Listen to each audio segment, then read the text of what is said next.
Guys यार, आज की इस वीडियो में हम आपको एक एक्सरसाइज साइकिल बनाकर दिखाने वाले हैं जिसकी मदद से आप घर पर ही एक्सरसाइज कर सकते हो। और इसका सबसे बड़ा फ़ायदा ये है कि इससे हमारे घर के लिए बिजली भी बनेगी और उस बिजली से हम अपने मोबाइल को चार्ज कर सकते हैं, लाइट, टीवी, पंखा कुछ भी चला सकते हैं। और इसे बनाने में आपके ज़्यादा पैसे भी खर्च नहीं होंगे, बहुत ही कम पैसों में बनाकर दिखाने वाले हैं। तो गाइस यार, वीडियो के एंड तक बने रहना और वीडियो पसंद आए तो वीडियो को एक लाइक ज़रूर कर देना। तो चलिए फिर इसे बनाना स्टार्ट करते हैं। तो गाइस सबसे पहले हमने 1 इंटू 2 इंच का स्क्वायर लोहे का पाइप लिया है और इसे हमें करीब 5 फीट का कट करना है। तो हम इंची टेप की मदद से नाप करके 5 फीट पर मार्क कर देते हैं और फिर इसे हम ग्राइंडर की मदद से कट कर लेते हैं। और इसी पाइप से हमें करीब 1 फीट का एक और टुकड़ा कट करना है, तो इसे भी हम फटाफट से कट कर लेते हैं।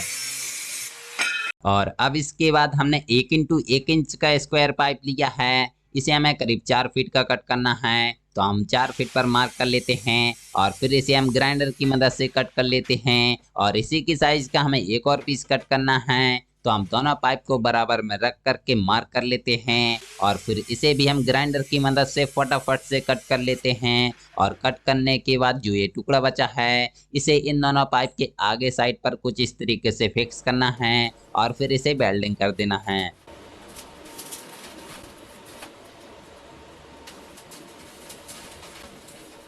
वेल्डिंग करने के बाद इसे खड़ा करना है और फिर इसमें 2 इंच वाले स्क्वायर पाइप को तिरछा करके फिक्स करना है, लेकिन इसमें काफी ज्यादा गैपिंग है। तो इसके लिए हमने पाइप के 2 टुकड़े कट कर लिए हैं और इन दोनों को कुछ इस तरीके से रख करके इसमें हमें वेल्डिंग कर देना है ताकि इसकी जो गैपिंग है वो खत्म हो जाए। और अब इसमें हमें 2 इंच वाले स्क्वायर पाइप को फिक्स कर देना है, जो कि एकदम अच्छी तरीके से फिक्स हो गया है। और अब इसमें हमें अच्छी तरीके से वेल्डिंग कर देना है। और वेल्डिंग करने के बाद इसके पीछे साइड पर हमें क्या करना है कि जो हमने 1 फीट का पाइप का टुकड़ा कट किया था, इसे इसमें कुछ इस तरीके से रखना है और फिर इसके चारों तरफ हमें अच्छी तरीके से वेल्डिंग कर देना है ताकि हमारी जो एक्सरसाइज साइकिल है वो एकदम सीधी खड़ी रहे, गिरे ना। और अब इसके बाद हमने साइकिल का पीछे वाला पहिया लिया है और इसके हमने टायर ट्यूब को निकाल दिया है और इसे यहाँ पर कुछ इस तरीके से फिक्स करना है। तो इसे फिक्स करने के लिए हमने कुछ इस टाइप की 2 पत्तियों को लिया है और इन दोनों पत्तियों को यहाँ पर कुछ इस तरीके से फिक्स करके इनमें हमें वेल्डिंग कर देना है।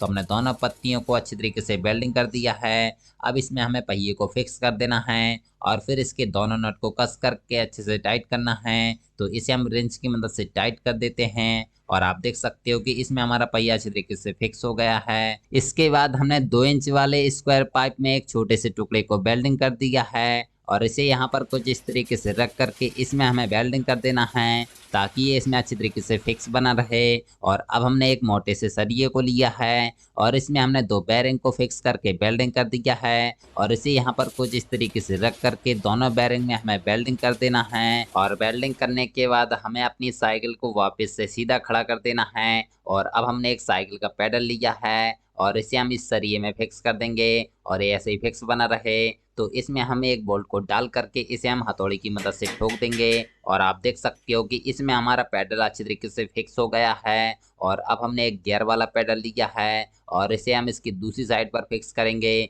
तो इसमें भी हम एक बोल्ट को फिक्स करके इसे भी हम हथौड़ी की मदद से ठोक देंगे और आप देख सकते हो कि हमारे दोनों पैडल अच्छी तरीके से फिक्स हो गए हैं। और अब हमने एक साइकिल की चेन को लिया है, इसे क्या करना है कि अपने पहिए के फ्राई व्हील और इस गियर पर कुछ इस तरीके से चढ़ा देना है और फिर इसके दोनों सिरों को आपस में जोड़ देना है। और आप देख सकते हो कि हमने चेन के दोनों सिरों को जोड़ दिया है और अब हम जैसे ही पैडल को घुमाते हैं तो उसी से हमारा पहिया भी घूमने लगता है। और इसके बाद हमने 2 इंच वाले स्क्वायर पाइप को करीब 1.5 फीट लंबाई में कट कर लिया है और इसे यहाँ पर कुछ इस तरीके से फिक्स करके इसमें हमें वेल्डिंग कर देना है। और अब हमने 1 इंच वाले स्क्वायर पाइप को लिया है, इसे यहाँ पर फिक्स करना है और फिर इसमें भी हमें अच्छी तरीके से वेल्डिंग कर देना है।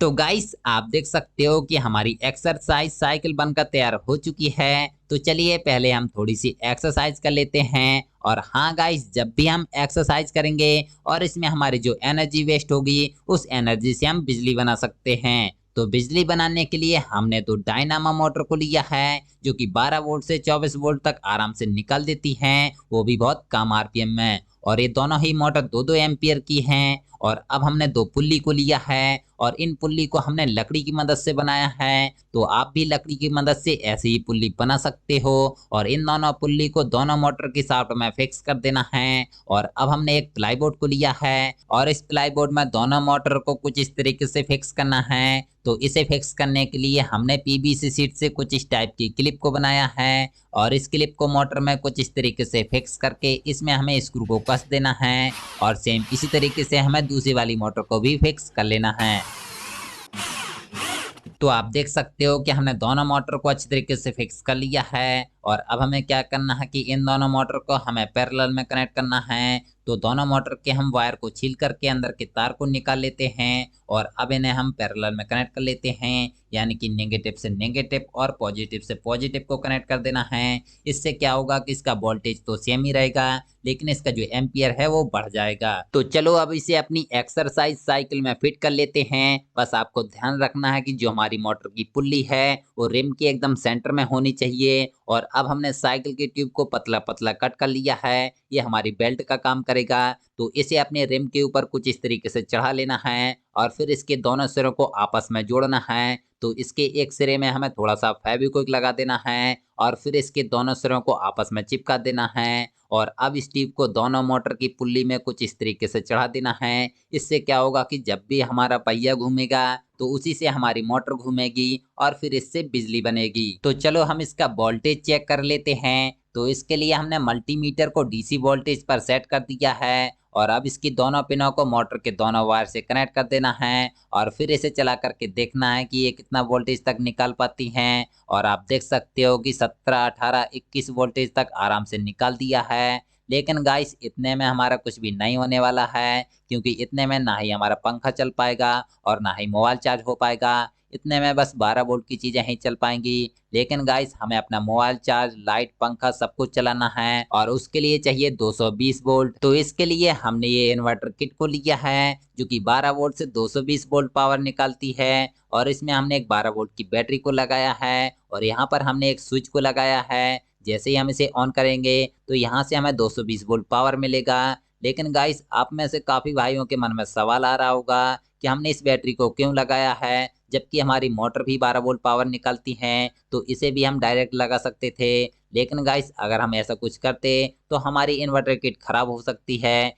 क्योंकि हमारी जो मोटर है वो वोल्टेज कम ज्यादा निकालती रहती है। इस वजह से हमने इस बैटरी को लगाया है। और अब हमें क्या करना है कि जो हमारी मोटर का नेगेटिव वाला वायर है इसे बैटरी के नेगेटिव पॉइंट से सोल्डर कर देना है और जो पॉजिटिव वाला वायर है इसे बैटरी के पॉजिटिव पॉइंट से कनेक्ट करना है। लेकिन अगर हम इसे डायरेक्ट कनेक्ट करेंगे तो हमारी बैटरी का पावर मोटर में जाने लगेगा और हमारी मोटर घूमने लगेगी। तो इसके लिए हमने ये डायोड को लिया है और इसकी जो व्हाइट सर्कल वाली लेग है इसे बैटरी के पॉजिटिव पॉइंट से सोल्डर कर देना है और इसकी जो दूसरी वाली लेग है इससे हमें मोटर के पॉजिटिव वायर को सोल्डर कर देना है। इससे क्या होगा कि हमारी मोटर का पावर बैटरी में तो आएगा लेकिन बैटरी का पावर मोटर में नहीं जा पाएगा। और इसके बाद हमने एक इलेक्ट्रिक बोर्ड लिया है और इसके जो वायर हैं इसे इन्वर्टर किट के दोनों वायर से कनेक्ट कर देना है और फिर इसके मेन स्विच को ऑन कर देना है। और आप देख सकते हो कि हमने जैसे ही स्विच को ऑन किया तो हमारा 100 वाट का बल्ब जलना स्टार्ट हो गया है और जैसे हम स्विच को ऑफ करते हैं तो वापस से हमारा बल्ब बंद हो जाता है।